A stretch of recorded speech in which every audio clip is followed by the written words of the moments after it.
Dwarfism, or spondylometaphyseal dysplasia Kozlowski type, is a growth deformity that comes as one of the rarest, with a 1 in 40,000 chance of being born with it. And so with this being an exceedingly rare sight, seeing a dwarf certainly tilts heads and drops jaws. But what's it like being the little guy? Does being surrounded by an atmosphere of gawking eyes and pointing fingers confine a person like this, or does it boost one's own sense of morale? And is living with this deformity painful and humiliating? Or does it unlock a new perspective of life that we never knew existed? My name's Andrew Turner, and today I'm going to be asking just that. Do I just Yeah, just catch it? interview segment, take one.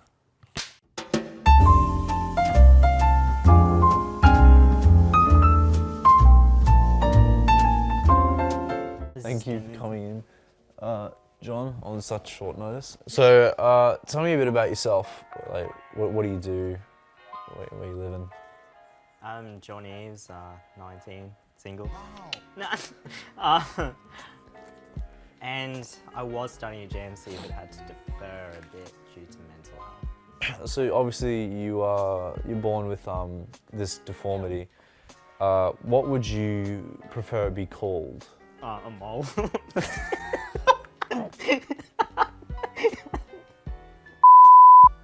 Formerly called dysplasia, but dwarfism's fine. Like, it's the norms, I guess. It's just common ground for everyone. So, how has your condition affected you growing up, and like, what is it to you now? Growing up, it's a bit sheltered because in the school environment, as growing up with everyone else, it's kind of just the new norms. But as soon as you're in the real world, I guess it's just a show-off kind of thing. Like, it's just a new thing to everyone. Why is my workmate carrying a child that's like a 20-year-old? Does it feel very like constricting, having all these eyes on you all the time? I guess you kind of get used to it after being like 18 years.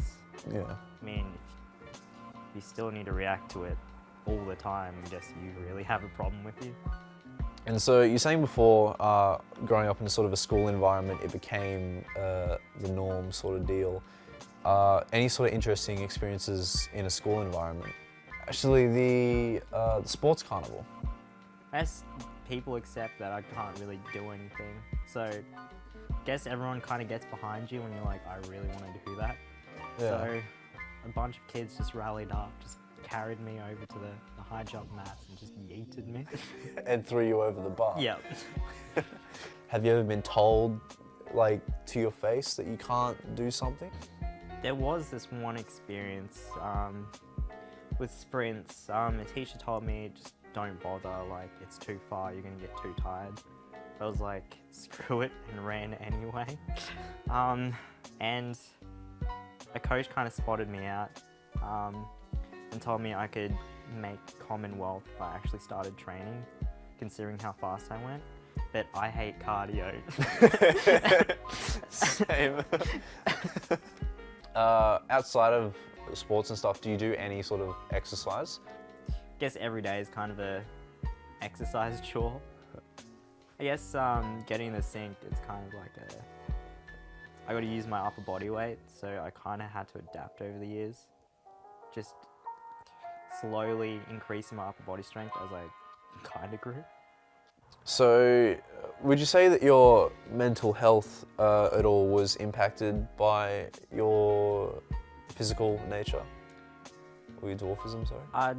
I guess early high school, you kind of start noticing like the looks you get in public and the comments, how erratic people can get. So, at an earlier age, I developed anxiety, like major, so I just didn't really want to leave the house. That kind of affected school life as well, not really wanting to do anything. Show the camera some of the funky things to do with your bones.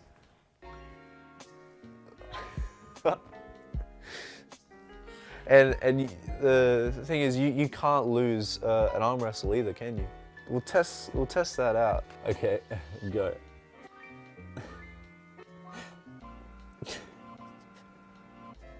Your arm's just locked in place. This is actually going nowhere. Oh, it's I'm just, so tired. it's like high school. Fuck me. Okay, we're done. We're done. Thank you very much for coming in. Is that John. even in frame? I don't know. I think. yeah. Thanks. Thank you for coming in and shedding some light on dwarfism.